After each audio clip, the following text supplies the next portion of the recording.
In Mary Joyce, we see a mustachio grosse yelling at a Marine and ordered her to reprint the newspaper, changed Luffy's bounty photo and removed the initial D from his name. Marine tells him ... that photo was sent by Agent CP0 Guernica. He also said that they could not contact the printing company, where when the grosse told him to stop the distribution of newspapers. Elsewhere, Morgans is seen laughing with satisfaction and said that the transmission of Den Mushi from Wano country was cut off right after they met the Big Mom pirate ship. He also said, "Will not let the world government control information as they please." Where the world has changed nowadays, facts are the most interesting thing. As a result, big news about the defeat of Big Mom and Kaido spread throughout the world, as well as the 3 people responsible for it all. Where is Monkey D. Luffy, Eustace Captain Kidd, and Trafalgar D. Waterlaw? Given a huge bounty. As a result, each of them was given a bounty of 3 billion berry. Even this news itself surprised the Heart Pirates, and also the Kidd. When the Stressman Apo asked where did Kidd go, then it looks like even Keeler knows what Kidd wants as he and the rest of the crew head out to celebrate a party, while Law said that going forward, the situation would definitely be troublesome and also complicated. In Castle, to be precise, the flower capital, a cook is seen making dishes for a very large party. Their Jinbai was the only one and was drinking sake. Meanwhile outside, Luffy, Yamato and also Chopper are having fun at the party and enjoying the food, while Brook was having a concert and playing the Frenchman song, the song that Kitsuki Hiri used to play in the Simizan. Meanwhile in the dungeons of Tangayama Castle, Hitetsu finds Robin, where Robin is seen looking round, and he asked Tangayama why is his collection of Coxie dolls in the basement, and he reveals that it used to be his secret hobby room before it became a prison. Robin questioned what did he mean, because Robin thought Tangayama was a swordsman. Here, Tankuyama admits that he has talent in terms of swords such as forging and also using them, but he only thinks of it as a hobby. He also stated, if the world of politics is very tiring for him, that's when he starts to take off his mask, and reveals that he is actually the former shogun of Wano country, which is called Kozuki Sukiyaki. Robin was shocked and asked him, did Momo know about his identity? Sukiyaki replied that he didn't know, and he had no plans to tell it to Momo, out of shame to let the country be taken over by Orochi, although Sukiyaki is sure and suspicious that Momo's followers might already know his identity. He also said that when he came out and saw the state of Wano, he planned to commit seppuku there, and then Robin cuts his sentence by telling him that Poneglyph is in Kingdom of Arabastor, reveals about the ancient Pluden weapon, located in the Wano country. Then Robin asked if it was true. Then Sukiyaki confirmed and said that it was true. Pluden is in Wano country. Then we are taken to the former prison mine in Yuden. Seen Admiral Ryo Kukyu, whose real name is Aramaki. He has also defeated all the beast pirates imprisoned there, including King and Queen. It turns out he has the logical ability to turn his finger into a root, which was used to drain all of their nutritional fluids, and those fluids flowed into him. Raikuju took the Den Mushi and told the Marines to take the warship to Wano country, and also not to tell Sakazuki what he's doing before hanging up. After that, Aramaki reveals that he considers Sakazuki's extreme method of absolute justice really cool and wanted some recognition from Sakazuki, which he thinks he can achieve if he brings Luffy's head in front of him. Then we return to the party in the flower capital. Luffy congratulates the alliance of ninja, samurai, pirates, Ming, the king's followers, then the Yakuza and all the citizens of Wano on their amazing victory. As Momonosuke watches, he remembers that Luffy told him not to tell everyone who he is, because he doesn't want to be called a hero. It was then that Kid then announced his intention to kill Luffy, but Luffy quickly catches him, and everyone started partying, which was a big party. The first thing Wano residents have seen so far, and judged that the pirate was a really great person. But after a while, Kid released himself from Luffy's grip. And that time she told him she didn't care about that stupid party, and came to kill Luffy.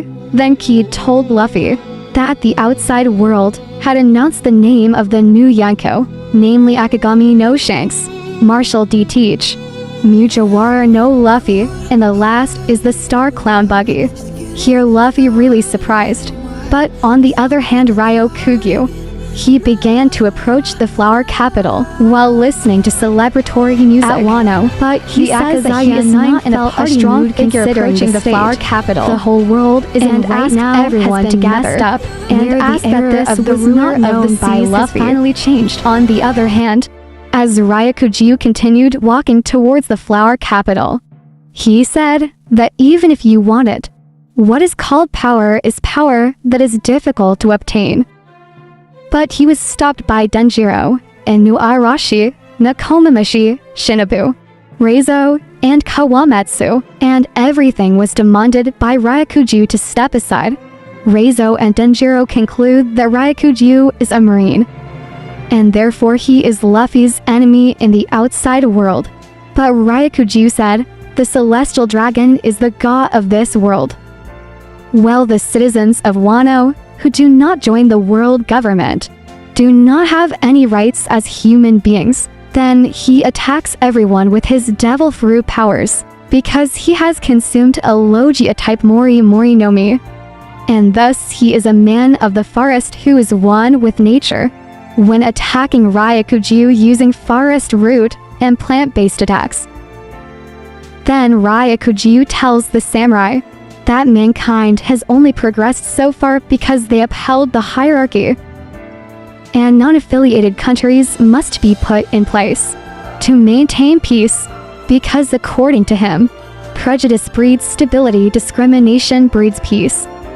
As the six of them try to defend themselves, Ryokugyu announces that he will kill as many Wano citizens as possible to catch Luffy, because killing a non-affiliated person is not a crime in his dictionary, even though Ryokugyu has turned into a forest monster, but the samurai can still match him. Yamato then suddenly appears on the scene, and angrily slammed Ryokugyu's head on the ground with his kinabun, and in an instant Ryokugyu recovered, and Yamato tells him that he won't let Ryokugyu ruin the freedom of the Wano people, which was only discovered after 20 years. Ryokugyu then just asked who he was, and Yamato introduced himself as Kaido's son, to which Momonosuke then arrives in his dragon form and compliments Yamato on his words. Then Momo tries to attack Ryokugyu by imitating beloved Kaido, but nothing happened, only a small burst of fire appeared. But even so, Momonosuke didn't stop and ran to Ryokugyu, then took a bite demanding the admiral to leave, so that he can protect Wano from people like Ryokugyu in the future. Then seeing Ryokugyu issued another moment by wrapping his roots around Momonosuke to catch him. Yamato then tries to help, but Momo asks him not to interfere in the fight. Meanwhile, in the ocean round Wano, the Akagami pirates are waiting outside. Some of Shanks' crew told him that they should go and meet Luffy, because now Luffy has become a great pirate. But Shanks seemed to busy reminiscing about the last time he saw Kozuki Oden and his children. When he saw Luffy's new wanted poster, he reminisces when he and his crew stormed the world government ship that was carrying the Gamu Gamu no Mi. And after that he spent time in Luffy's village. until he lost his left arm for trying to save Luffy from a sea monster. After Shanks finished reminiscing, he told his crew that he would not meet Luffy at Wano and surprise everyone. He reminds them that Bartolomeo made a mess recently in one of their territories by burning its flag and replaced it with Luffy's, and he wanted to handle the situation. He asked Ben Beckman, "Beck, I think it's time for us to take One Piece." Meanwhile, at Marine headquarters in the New World, Fleet Admiral Sakazuki is informed that the world government cannot allow the Revolutionary Army to do as it pleases. And while Sakazuki knew this, there were no Marines left to deploy. The person he spoke to is also the head of the Marine Criminal Affairs Unit. Chroma, his real name is Tensei, tells him that Sabo has become a legend because he turns out to kill Nefertari Cobra King of Arabasta and one of the descendants of 20 founders from 800 years ago, which he thought was a great advantage for the Revolutionary Army. Besides that, before Cobra was killed, he attacked Mary Joyce and destroyed the symbol of world nobility, which is practically a declaration of war, despite Fujitora and Ryakuju's best efforts.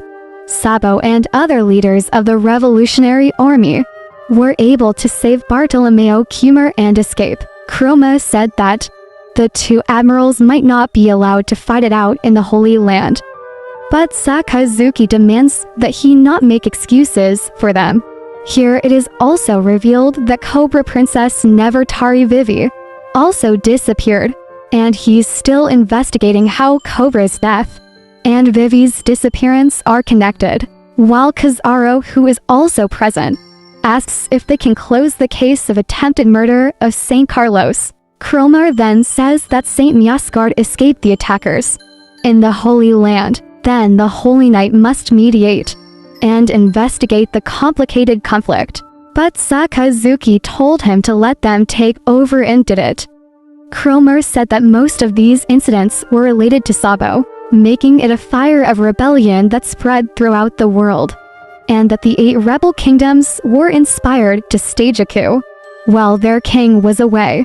Now, people call Sabo as the god or emperor of fire, and his influence is said to be greater than that of the monkey D-Dragon himself. Izaro also points out that above all else, his younger brother is now one of the Furunko of the sea. Of course, one revolutionary who raised an army claimed that Sabo's influence could be felt even in the pirate world, because his younger brother had just destroyed the old world order, and now times are changing. Sakazuki looks at the ocean and says, "Apparently the first became the great admiral of the troubled age. Even so, I will annihilate anyone who dares to oppose me."